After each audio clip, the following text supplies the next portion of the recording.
Bom, gente, boa tarde a todos, sejam todos bem-vindos a mais esse nosso estudo promovido pelo CETRELV. CETRELV, para quem não conhece, é o Centro Espírita Terceira Revelação, Luz e Verdade. Esse Centro Espírita tem 85 anos, né? Não, 85 anos. Está aqui na cidade de São Paulo, mais precisamente no bairro da Vila Romana, na zona oeste de São Paulo. Feitas essas apresentações, primeiramente, vamos nos ligar à espiritualidade amiga, aos nossos mentores individuais, cada um tem o seu próprio mentor, aos nossos espíritos companheiros, guias que nos acompanham, ao nosso anjo guardião, e a Jesus, através do hausto divino, do fluido cósmico universal, que permite que, onde quer que nós estejamos, nós mergulhados nesse hausto divino, possamos estabelecer ali sintonia, e dentro dessa sintonia estabelecer uma corrente de pensamentos, onde procuraremos ali estudar as passagens de Jesus, estudar essas perguntas que foram remetidas através da psicografia do nosso irmão Francisco Cândido Xavier, ao seu mentor espiritual, Emmanuel, e Emmanuel, através da psicografia, nos presenteia com essas respostas que tanto nos ajudam na compreensão da Boa Nova, na forma e no entendimento das máximas de Jesus. Agradecidos, então, a toda essa espiritualidade amiga, a todos esses nossos irmãos que nos acompanham pela internet e os que nos acompanham aqui presencialmente. Vamos dar por iniciados os nossos trabalhos de estudo da tarde de hoje, com a prece que o próprio Mestre Jesus nos ensinou. Pai nosso que estás no céu, santificado seja o vosso nome, venha a nós o vosso reino, seja feita a vossa vontade, assim na terra como no céu. O pão nosso de cada dia nos dai hoje. Perdoe as nossas dívidas, assim como nós perdoamos os nossos devedores. E não nos introduzas na tentação, mas livra-nos do mal, que assim seja, graças a Deus, graças ao Deus. Bom, gente, hoje a gente vai, como eu estava conversando com a Leia um pouquinho antes, hoje nós estamos terminando o item 2.4, que trabalha com o tema iluminação. Já falamos sobre a necessidade, já falamos sobre o trabalho, né? E estamos agora no último item, que fala sobre a realização. E esta de hoje é a última pergunta que trabalha com relação à realização. Lembrando que, em síntese, iluminação refere-se ao processo de aquisição de conhecimento espiritual e moral que leva a uma compreensão mais profunda da vida, do seu propósito espiritual e do caminho para a evolução do espírito. Isso é uma síntese, né? Uma síntese bem superficial, apenas para a gente lembrar do que é que a gente está falando. E nós vamos hoje trabalhar com a pergunta 238, é a última pergunta. Lembrando que a semana que vem a gente vai começar um capítulo novo que chama-se Evolução. E a primeira de todas as perguntas é um desafio. Dor. Trabalhar sobre a dor. Vai ser bem interessante. Convite para a próxima semana. Mas hoje, nós ainda estamos em iluminação e vamos, então, para a pergunta 238. Como eu costumo sempre fazer, eu vou fazer a leitura da pergunta, que eu vou compartilhar a tela com vocês que estão pela internet e para as pessoas que estão aqui na sala também. A gente tem uma televisão onde a gente projeta essa pergunta, onde todos vão poder acompanhar a leitura e a resposta. Normalmente eu faço alguns comentários básicos ali, pelo menos do que eu entendo, daquilo que para mim me chama mais atenção, e aí a gente abre com um diálogo geral, aonde a gente vai procurar juntos construir aquela verdade relativa, aquilo que pode nos dar ali a sustentação para compreender um pouco mais, não só da pergunta e da resposta, mas como é que a gente vai viver isso, como é que a gente vai colocar isso no nosso dia a dia. Então, vamos partir para a leitura da pergunta. Eu vou compartilhar a tela com vocês, só um segundinho. Eu acredito que ela já deve estar visível. Deixa eu só me conectar aqui a tela, que eu possa. A pergunta é a seguinte: para acelerar o esforço de iluminação, a humanidade necessitará de determinadas inovações religiosas? Pergunta bem interessante, né? Antes mesmo de ler a resposta, é uma pergunta que merece para a gente algumas reflexões, né? A primeira de todas as reflexões é lembrar que a doutrina espírita, como Como nós sabemos, ela é uma doutrina progressiva e não progressista. Se ela fosse uma doutrina progressista, a gente precisaria reescrever os livros toda vez para que a gente tivesse aí inovações. E, na verdade, ela é uma doutrina progressiva. Como toda a doutrina, como todo o ensino, ele é progressivo. Se nós lembrarmos o próprio Velho Testamento, ele traz ali um arcabouço de informações importantíssimas, mas o objetivo do Velho Testamento era a vida do homem no mundo. Era o homem vivendo no mundo. Progressivamente, aquilo se desenvolve, vem ali o Pentateuco apresentado por Moisés, vem ali uma série de profetas que vão trazendo novas revelações, que vão, assim, progressivamente trazendo novas verdades, novas verdades, eu não diria, ampliando o entendimento das verdades já apresentadas, porque, afinal de contas, nós temos ali o Decálogo, no capítulo 20 de Êxodo, onde são apresentadas ali as 10 leis, né, as 10 leis que compõem o Decálogo, mas tudo aquilo precisa ser melhor compreendido, desenvolvido e paulatinamente, gradualmente, isso vem sendo entregue à humanidade.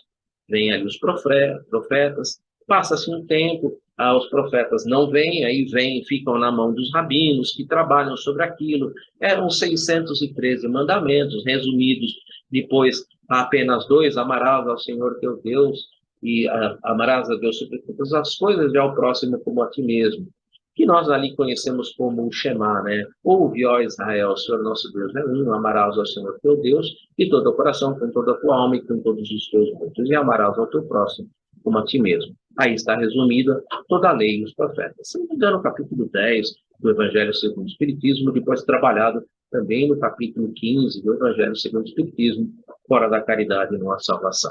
Percebe-se, então, que há todo um avanço ali, há todo um processo, né? E esse processo, ele vem depois com Jesus apresentando Deus como um pai amoroso, trazendo o amor, mas o próprio Jesus, anotado por também João, lá no capítulo 14, 15, 16 do seu Evangelho, ele diz que tem muito para dizer para a gente, mas a humanidade não está preparada para aquilo. Não dá para falar de algumas coisas, a humanidade precisa ainda evoluir intelectual e moralmente.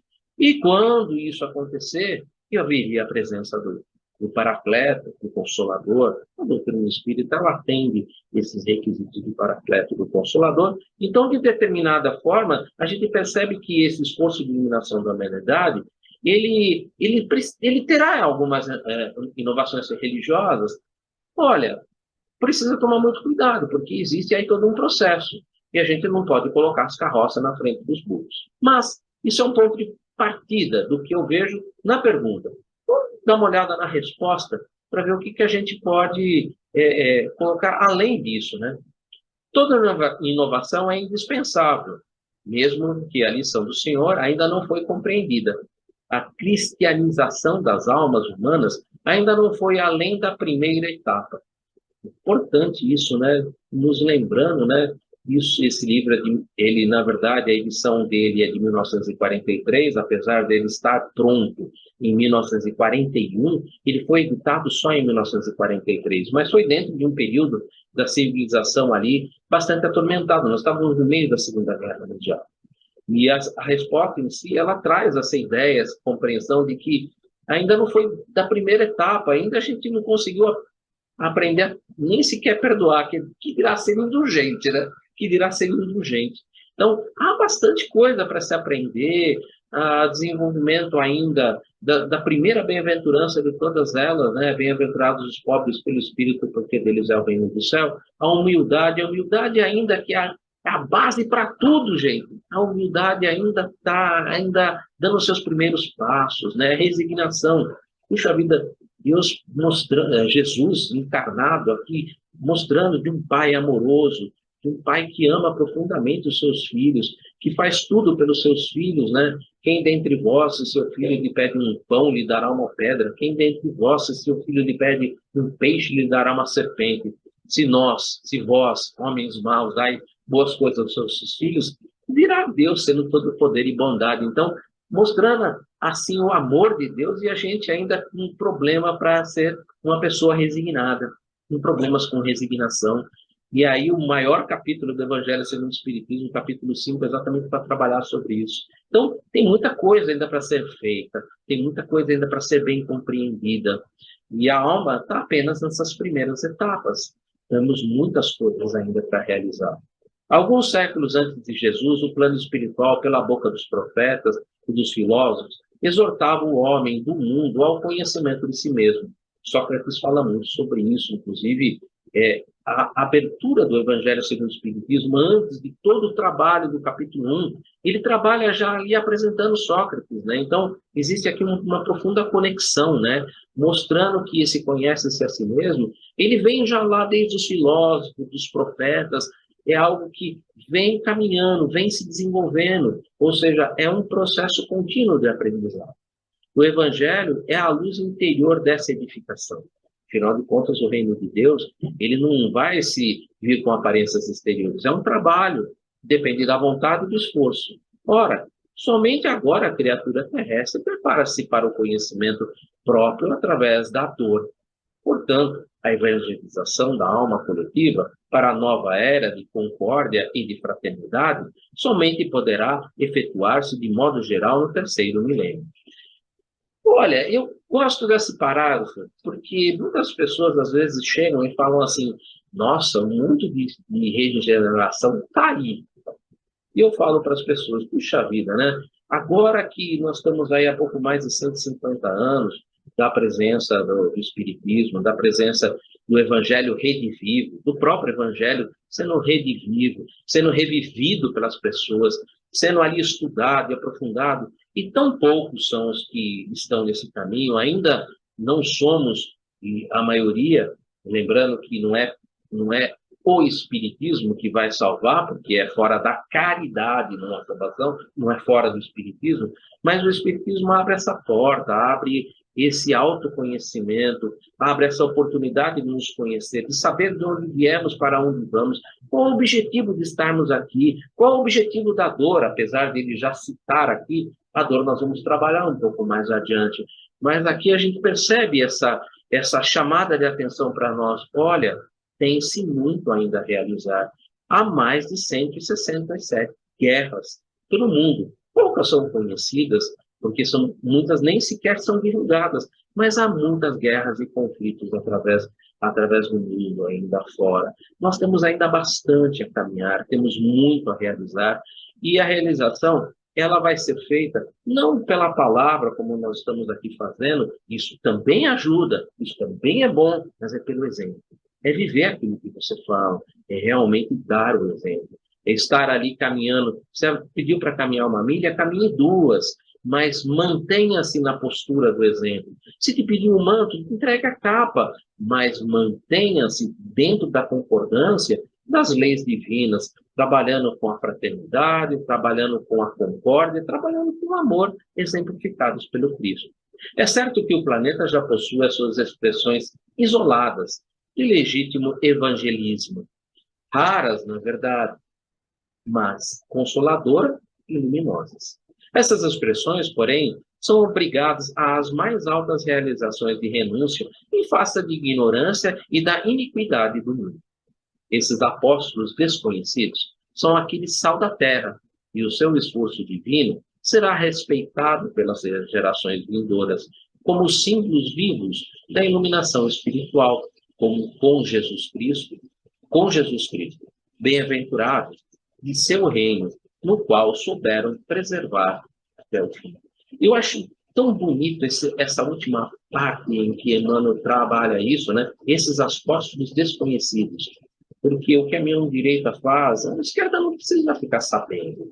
Você pode e deve fazer o bem, mas você não precisa sair alardeando ele para todos os lados. Faça, dê o exemplo, viva pelos exemplos. São aqueles sal da terra, né?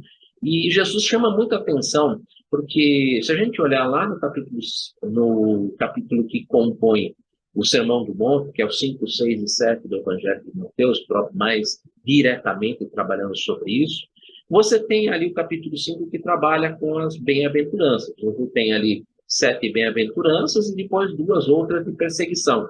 Mas terminado esse processo em que ele fala para o povo, ele chama os seus discípulos. E quando ele chama os seus discípulos, ele fala diretamente aos seus discípulos e trabalha exatamente nesse ponto, porque ele fala, vós sois o sal da terra. E chama a atenção dos discípulos que se eles não tiverem-se dentro daquilo que é o bem, a prática da caridade, a prática do amor ao próximo, esse sal ele vai se tornar insosso e de nada mais vai se prestar para ser jogado fora e pisado pelos homens. E aí depois ele chama a atenção, vós sois a luz do mundo, vós sois aqueles que estão trazendo essa luz, que estão vivendo essa luz.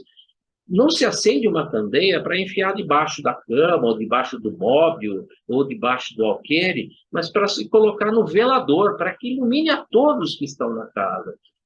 E aí ele fala uma outra coisa importante para todos nós: brilhe a vossa luz diante dos homens para que vejam as nossas boas, mas glorifiquem a Deus que está no céu. Porque nada pode ser realizado sem a concordância de Deus. E para brilhar a nossa luz, não tem outra maneira que não é de nos dar de nós mesmos. Nós temos que tirar lá do nosso coração, da nossa expressão, da nossa vontade de servir, da nossa vontade de estar ali com esse desejo de praticar a caridade, desse desejo de ser os exemplos vivos daquele que nós somos discípulos. Nós somos discípulos de Cristo, porque procuramos seguir a disciplina que ele nos apresenta. Ora, se nós recebemos essa disciplina, por que não a colocarmos em prática? Por que não a vivenciarmos? Por que não dar de nós como ele deu dele para nós, ali vindo das altas esferas, vivendo entre nós e dando exemplo? Por que nós não podemos ali tentar, pelo menos um pouco, dar um exemplo, viver aquilo que nós falamos? Então, eu acho que esse fechamento que Emmanuel nos traz é algo assim maravilhoso, nos lembrando esse esforço, nos lembrando essas bem-aventuranças do seu reino, e que se souberam que todos aqueles que preservassem até o final, sim, terão ali realmente os resultados, porque a gente não pode colher nada daquilo que a gente não planta, né? Deus é soberanamente justo e bom. Por que ele é bom? Porque ele deixa que a gente faça a plantação. Nós temos todo o livre-arbítrio para plantarmos, para fazermos a nossa plantação. E por que ele é justo? Porque você só colhe aquilo que você planta. Então, essa verdade do bom e do justo, que abre aí para nós essa oportunidade desse plantio e essa oportunidade dessa colheita, lembrando que essa colheita, para nós ainda, como ele mesmo disse lá no início, né, que nós ainda estamos bem na primeira etapa, essa colheita ainda ela é coberta pela misericórdia divina, porque a misericórdia divina cobre a multidão de pecados, mas ela não adentra no campo da injustiça. Quando há injustiça, é porque você já tem a consciência desperta, e a consciência desperta, quando você atenta contra a própria consciência vem e te cobra para se reconduzir no caminho do bem. Então, para mim, o que eu gostaria de comentar a respeito dessa resposta é mais ou menos nesse aspecto. A renovação é indispensável, mas a gente precisa tomar muito cuidado porque, na verdade, tudo já está aí.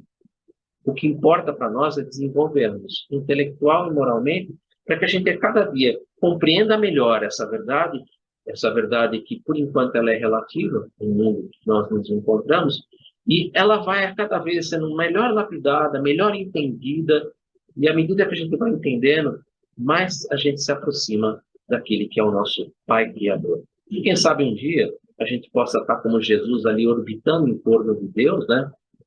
Naquela órbita bem próxima, quase que não dizendo mais que você sintoniza, mas que você está em comunhão com o Criador. Jesus está em comunhão com Deus. E essa proximidade, quem sabe um dia nós possamos estar ali comungando junto com o nosso Pai Criador e compreendendo Ele mais na sua intimidade, por enquanto ainda mais nos seus atributos. Mas quem sabe um dia mais na sua intimidade. Gente, é o que eu gostaria de falar um pouco sobre essa pergunta e essa resposta. Eu queria ouvir um pouquinho de vocês, né? Porque eu falei bastante, falei há praticamente 15 minutos, né? E agora eu queria ouvir o que a gente pode acrescentar, por favor. Eu vou fechar o chat para que o pessoal da internet possa interagir com a gente, e aqui na sala também, o pessoal da sala possa interagir com a gente. Meg, você encontrou alguma coisa no Livro dos Espíritos que possa aí nos trazer um pouco mais de luz a esse entendimento? Sim, primeiro a pergunta começa, para acelerar a vida, né? Então, ela já está falando com pessoas conscientes, certo? Para acelerar. Aí fala que toda inovação é existência. Claro, acelerar é importante, é legal. Ela fala do conhecimento de si mesmo, que você já mencionou que tem que Delphi, né? Que tem a bendita frase. Aí fala, ora, somente agora. Isso que falou em 1943, quando foi a edição do livro que você está mencionando. O conhece a ti mesmo, tá? Uma questão maravilhosa, né? 919, 919A, né? Lembra que eu parecia no seu travesseiro à noite? Foi uma consciência. Verifica como é que está na coisa, né? Aqui também para o terceiro milênio. Então, quer dizer, olha, gente, milênio nós todos, né? Então, dá a impressão que, né? Não, ainda falta um pouquinho. E ela fala de uma coisa muito legal, do sal da terra, que são os apóstolos desconhecidos. E os apóstolos desconhecidos são mencionados no livro do Teodomiro Rousseau, que fala do apóstolo desconhecido. Fala no livro Ressurreição e Vida, da Ivone do Amaral Pereira. Fala no livro do Nosso, naqueles fragmentos citados por Chico, né? Da cruz e de disciplina sobre perdidos, irmãos, eu, né? Que são pessoas que fazem, que é o que justamente falou. Temos que ajudar o próximo, temos que fazer alguma coisa. Tem a questão também 842 do livro do Espírito. Todas as doutrinas tendo a pretensão de ser a única expressão da verdade, por que sinais que pode reconhecer aquela que tem o direito de se confrontar com o tal? Será aquela que faz homens de bem e menos hipócrita. Quer dizer, praticante da lei do amor e da caridade na sua maior pureza, na sua mais larga aplicação. Não é? Então, para acelerar o esforço de eliminação, necessitamos de determinadas inovações religiosas. Se você vê aqui, toda a doutrina tem essa pretensão, mas qual é aquela que de verdade faz do homem de bem menos hipócrita, mais praticante do amor da lei e da caridade? Por isso que as pessoas falam, é difícil ser espírita. Não é comprar um lugarzinho no céu, não é o dar o dízimo no céu, não é isso que Deus quer dizer. Porque a nossa aba do conhecimento, da moralidade, se equilibrando. Por quê? Todo sempre é tudo, e todo sempre está sumindo. Tudo que você não conquistou, não se perde. Jesus não disse que não haveria total, que haveria total, né? Ele deu a ferramenta para a disposição. E temos que fazer o que precisa ser feito. O que é? Estudar a doutrina e exemplificar o Evangelho. Então, eu colocaria a questão 919, 919A e a 842 para complementar de verdade essa questão. Essa seria a minha colaboração. Muito obrigado, muito obrigado. Pessoal da internet?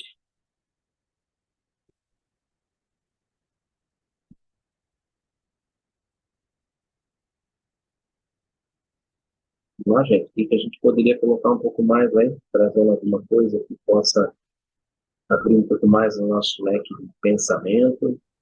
Deixa eu falar aqui rapidão, porque eu estou com três netas aqui, a Petitinha está ali e ela não me viu que eu estou aqui ainda na sala, não, sabe? Aí, agora acho que ela está chegando. Pronto, agora petecou. Acabou. Só falar, Leia. Não, pode falar isso, não. Vai você primeiro, depois eu vou. Não, aqui não vai ter jeito. Olha só que gracinha. Seja bem-vinda. Seja bem-vinda. Bom, Dá tchau. então vamos lá. Vamos ver o que que é. O que que eu vi disso aqui, né? Bom, como lá pelo primeiro parágrafo, diz toda inovação é indispensável, né? O Eduardo já fez ótimas colocações, e ele diz, a cristianização das almas ainda não foi além da primeira etapa. A gente pode considerar essa primeira etapa de diversas formas, né? Pode considerar essa primeira etapa em termos de contextuais mesmo, dos primeiros, digamos assim, voltado ao Antigo Testamento, ao que o Eduardo colocou, mas também pode ser a nossa primeira etapa, em que etapa primeiro eu estive, né? Talvez, por exemplo, dentro da doutrina, do conhecimento a minha formação religiosa, ela perpassa duas, antes da doutrina espírita, ela perpassa primeiro o catolicismo, durante muito tempo, e depois, também durante muito tempo, o shintoísmo, e depois, finalmente, a doutrina espírita. Então, se eu, aqui, claro, Emmanuel está fazendo, está generalizando, porque está falando das almas humanas, né? Mas, como os ensinos são para nós, então, eu também penso o que, que era a minha primeira etapa.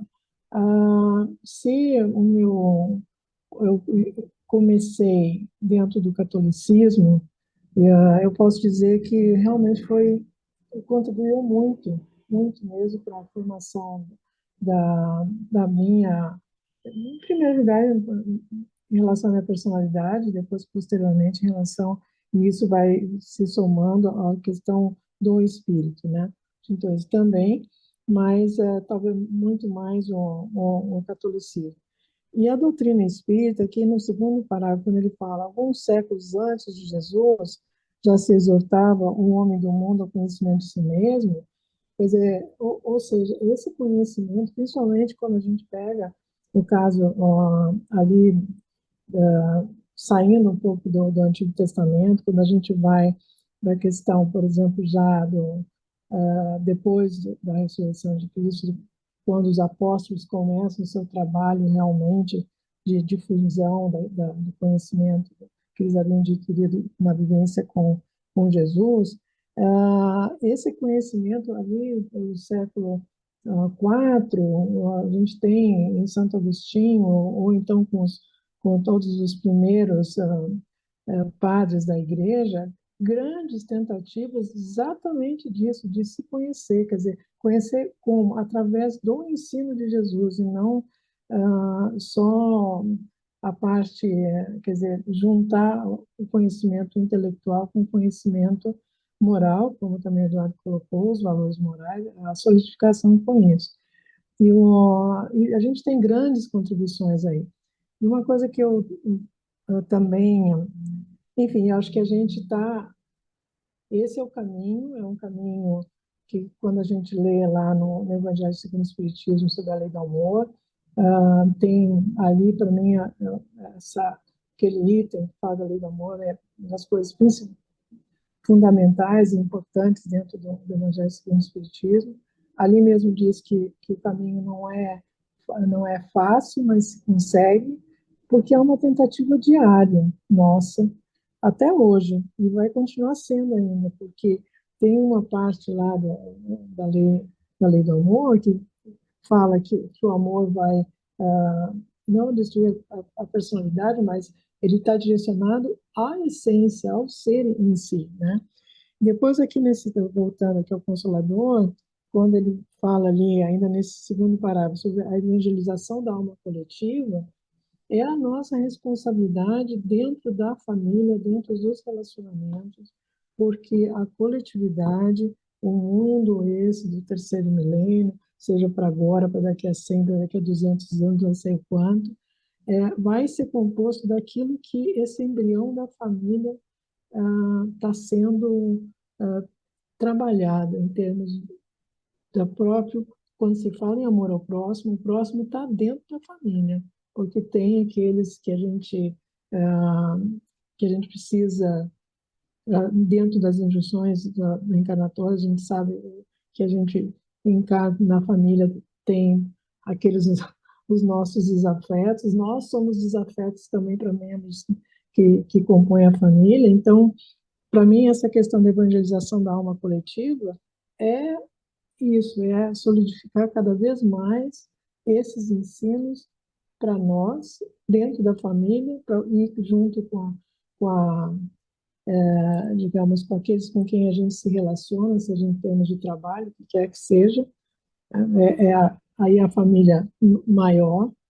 E depois, quando ele vai para o terceiro parágrafo, ele vai falando do legítimo evangelismo, raras na verdade. O que é a verdade? São as leis de Deus, né? Ok. Essas expressões, porém, são obrigadas às mais altas realizações da renúncia em face da ignorância e da iniquidade do mundo.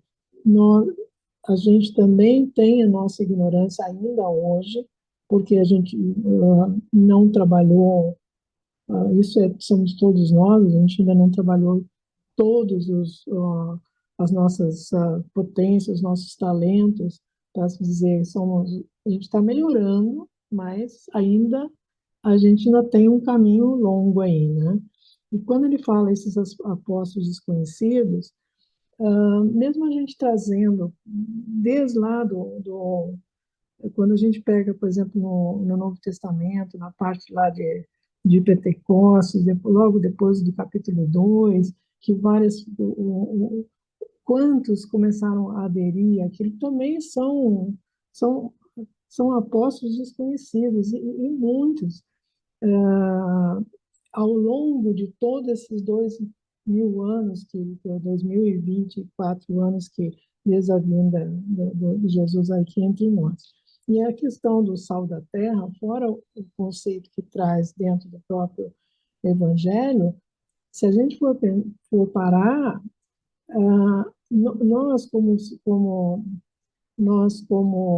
seres humanos, independente da parte filosófica de ser sal da terra, a nossa constituição física, a gente sabe, por exemplo, que a nossa constituição física é 90%, coisa, um pouco mais do que isso, é composta de água. E essa água que está no nosso organismo, ela, ela tem na sua composição o próprio sal. Então, você vê que é uma coisa extremamente profunda, porque onde é que eu vou verificar isso? Se eu pegar uma lágrima, ela é salgada. Se o meu suor é salgado.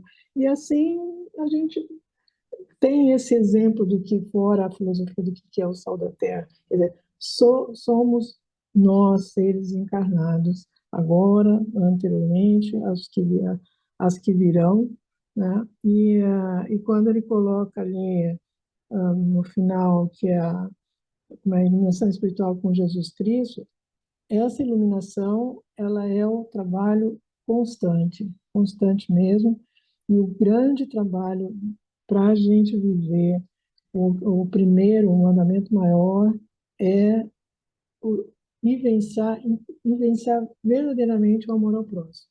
Entender o que é o próximo. Não é o próximo mais próximo, coisas, falas que são muitas vezes, acabam sendo ditos e falas que acabam sendo repetidas e repetidas por todos nós, né? Mas o que é? O que é esse próximo?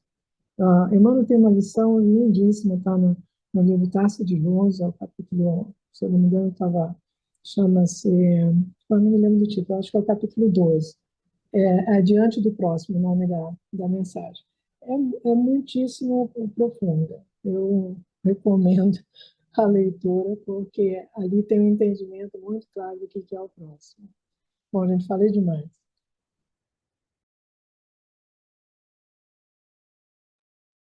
Agradecemos profundamente. Leila, você só me fala, você lembra qual é o livro que você falou? É Diante do Próximo? Lembro. Agora, O capítulo é o capítulo 12, Diante do Próximo, no livro chama-se Taça de Luz. Taça de Luz. Taça de Luz. Ele tem como PDF.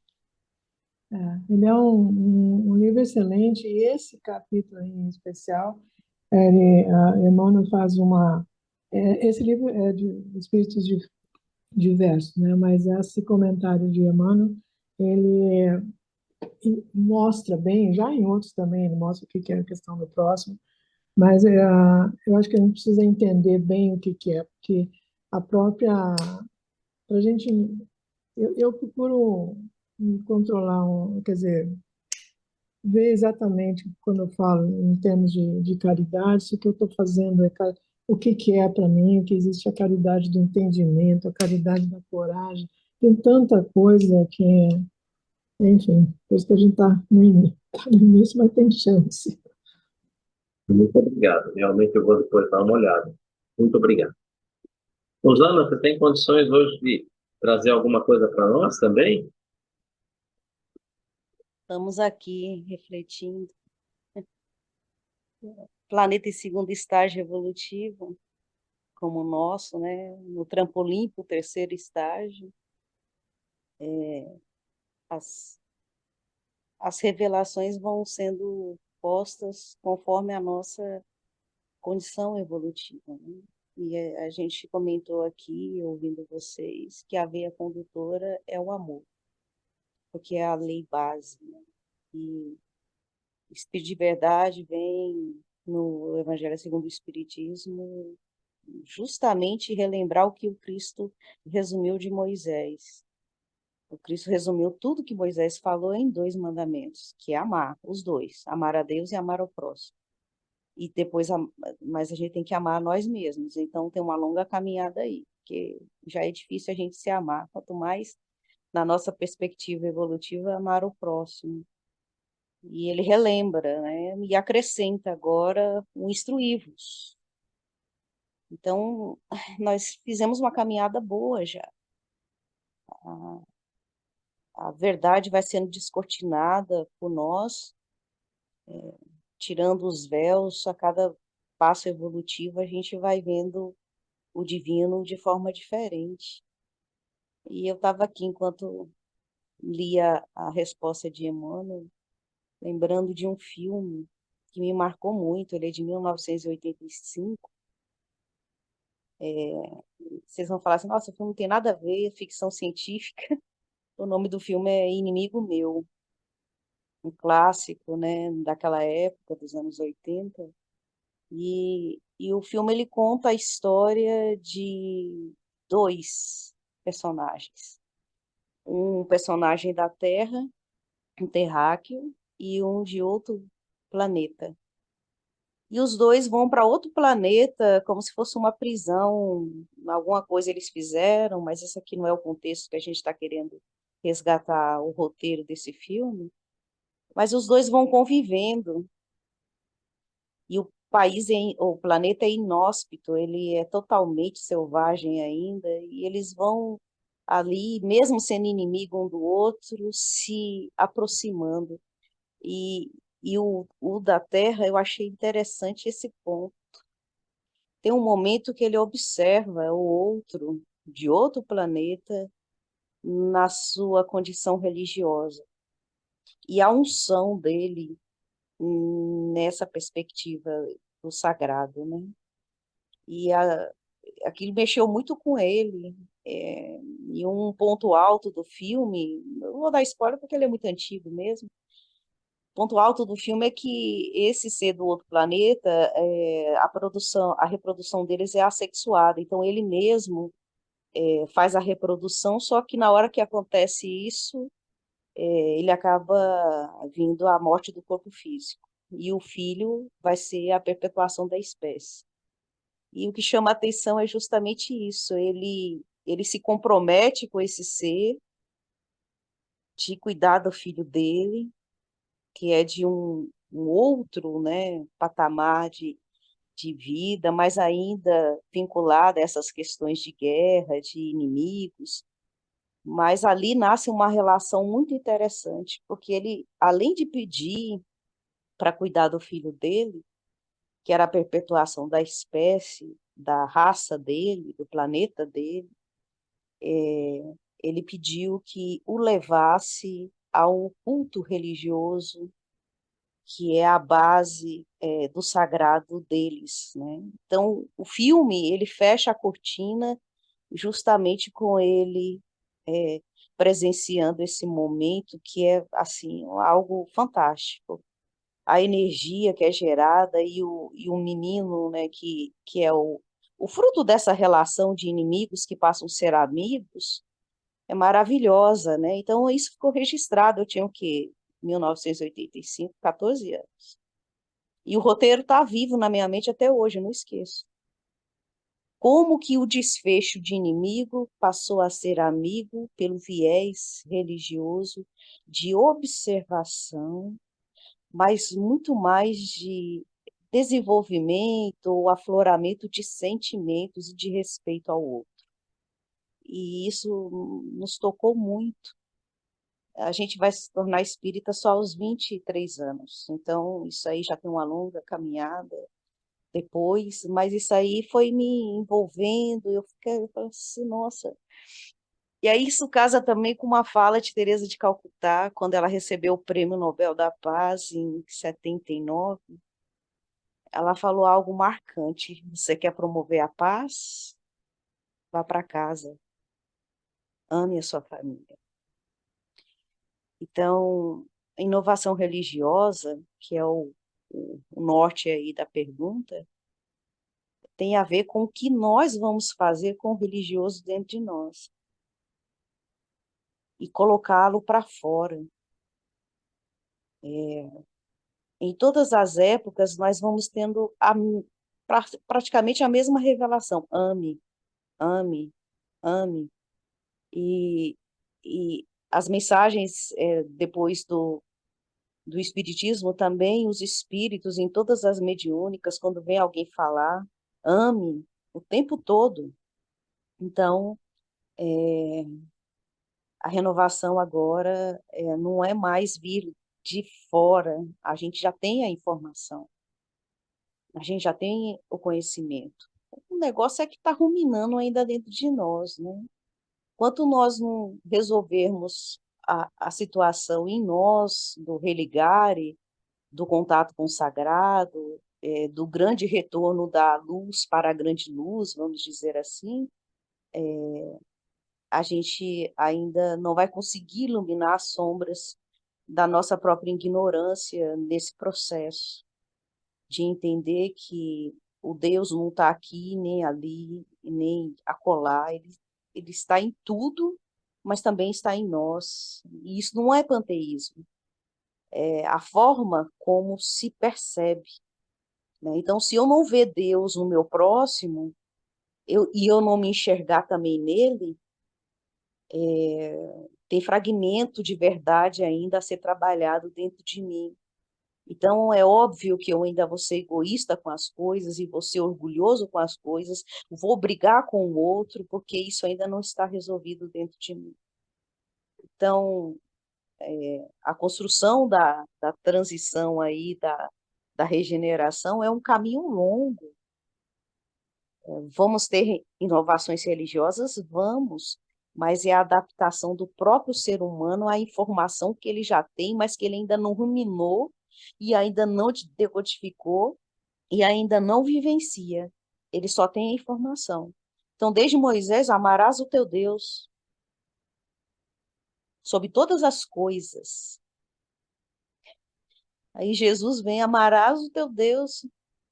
E depois ele acrescenta, agora o próximo também, viu?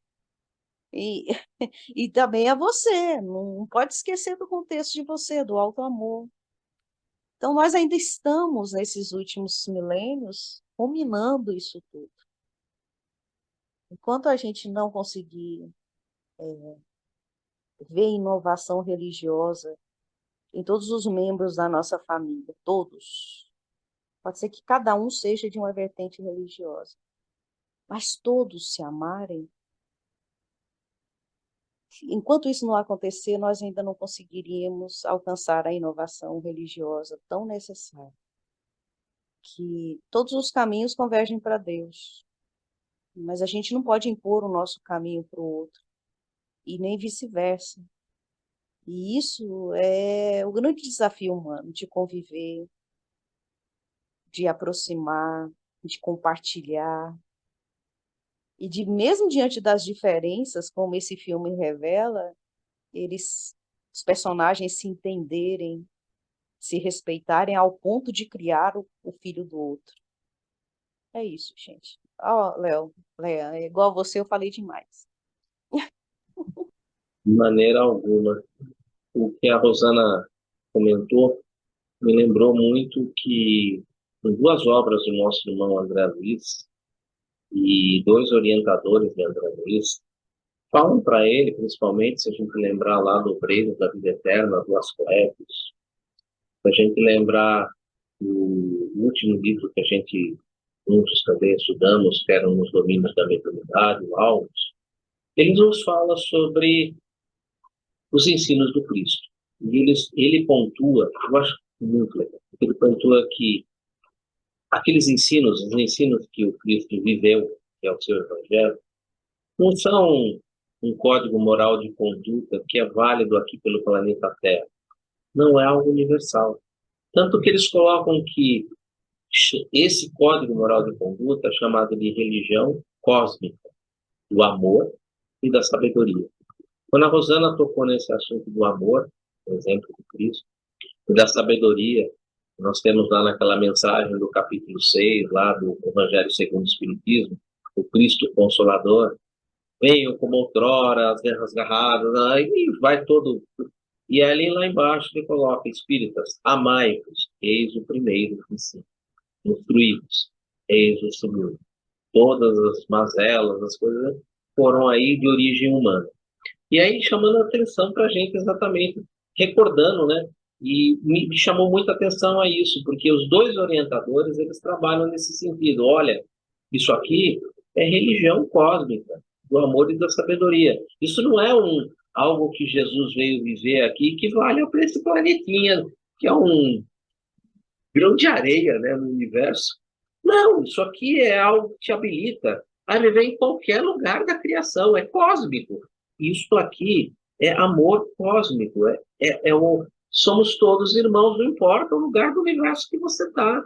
E o que Jesus viveu, o que Jesus trouxe, é algo universal, religião cósmica do amor e da sabedoria. E aí, voltando naquilo que a Rosana chamou tanta atenção, do religare, religião no sentido de religar. Essa religar ainda, para nós ainda está um pouco distante, nós estamos nos esforçando, mas a gente percebe que esses espíritos que já deram um passinho a mais, eles trazem essa informação muito contundente para nós. Olha, gente, isso aqui não é um mero negócio que é válido para a Terra, não, isso aqui é universal, é um código de conduta universal, religião cósmica do amor e da sabedoria.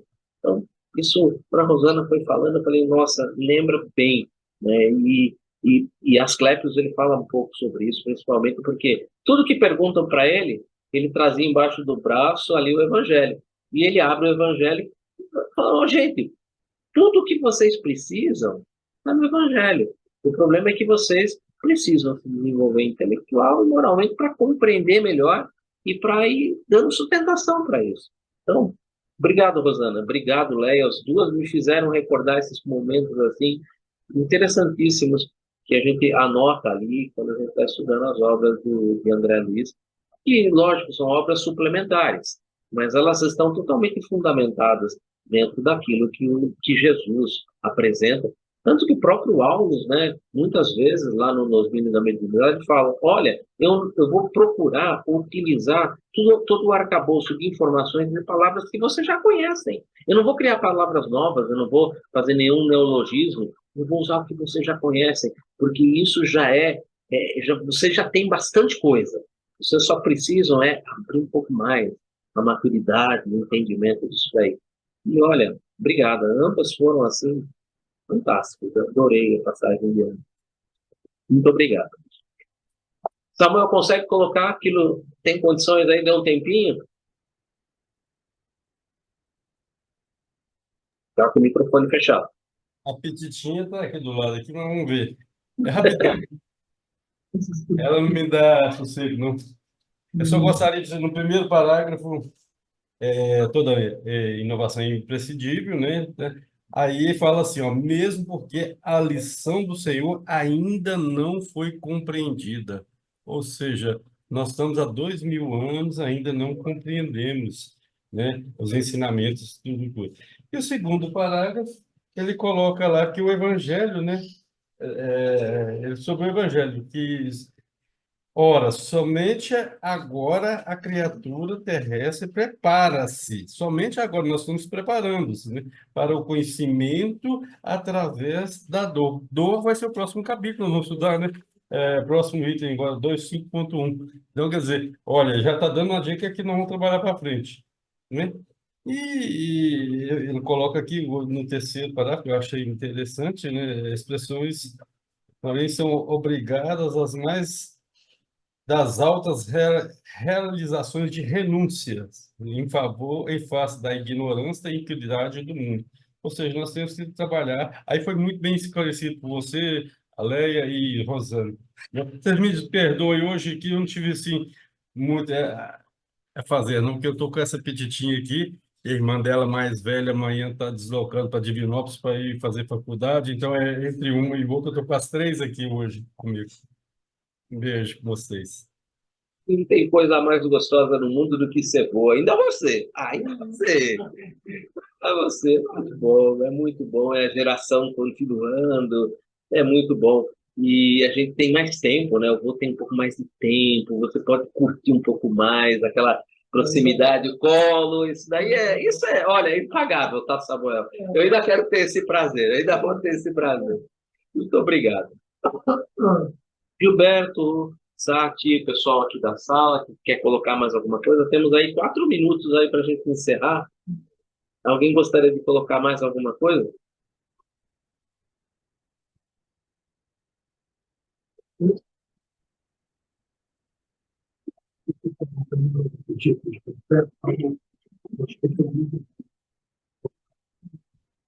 Beleza, então. Semana que vem, então, fica o convite. Nós vamos começar um capítulo novo que chama-se Evolução. É um capítulo interessantíssimo, ele está dividido em diversas etapas. Ele vai começar com dor, depois provação, ele vai dar continuidade em provação por diversas virtude, nossa, virtude vai ser muito interessante.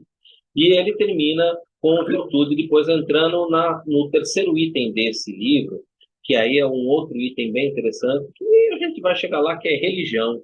E aí a gente vai falar um pouco do Velho Testamento, de Jesus e de muitas coisas.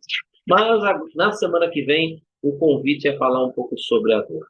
O item é o 2.5.1, dor.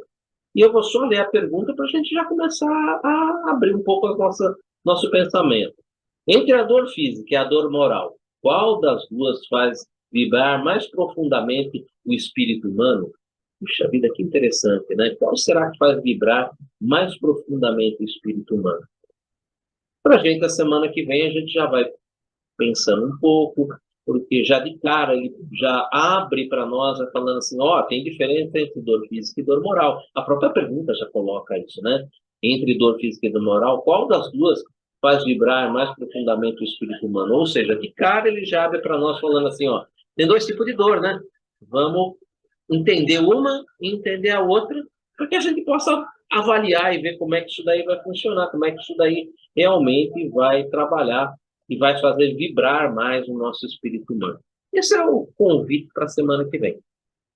Queria agradecer a presença de todos, agradecer o pessoal da internet, que pôde estar aqui com a gente, que pôde nos ajudar a aprofundar um pouco mais, abrir um pouco mais essa síntese. Porque todas as respostas de Emmanuel são sintéticas, são simples. E nós precisamos realmente abrir isso só com reflexão em conjunto, só realmente ouvindo as pessoas, ouvindo os pensamentos e juntando tudo isso para que a gente possa, ao final, desenhar algo que dê para nós sustentação, que traga para nós uma verdade relativa, que a gente, lógico, a cada ano, a cada dia, a gente vai lendo e vai polindo ela, vai melhorando ela, e vai melhorando esse entendimento, que é a sua prática. Então, agradeço de coração a todos vocês da internet. Pessoal aqui da sala, a Meg, o Nivaldo, o Francesco, que está aqui com a gente acompanhando, o nosso muito obrigado. E nós vamos partir agora para a prece do encerramento, agradecendo a espiritualidade mais uma vez por nos auxiliar e permitir que a gente possa fazer, pudesse e fizesse, essa nossa corrente mental. E quem se sente aí nesse momento intuído e gostaria de fazer para nós essa prece de encerramento? Por favor. Por favor, Meg. Vamos agradecer a presença de todos, agradecer meus cacados, seu Creu, esse pontinho de luz lindo do verso que vivemos, e que nos permite essa reunião, este espaço, oportunidade bendita de iluminação, evangelização, nos inspirando na leitura e na autoridade. Jesus, o médico dos médicos, busque em nossos corações aquilo que temos de melhor e mais verdadeiro. Auxilia-nos a sermos merecedores de seu amor. Auxilia-nos a conhecermos cada vez mais as suas leis divinas. Que possamos assim aplicar seus ensinamentos instintivos para com o nosso próprio e conosco. E que assim seja, graças a Deus, graças a Jesus, e até sábado que vem, se Deus nos permitir.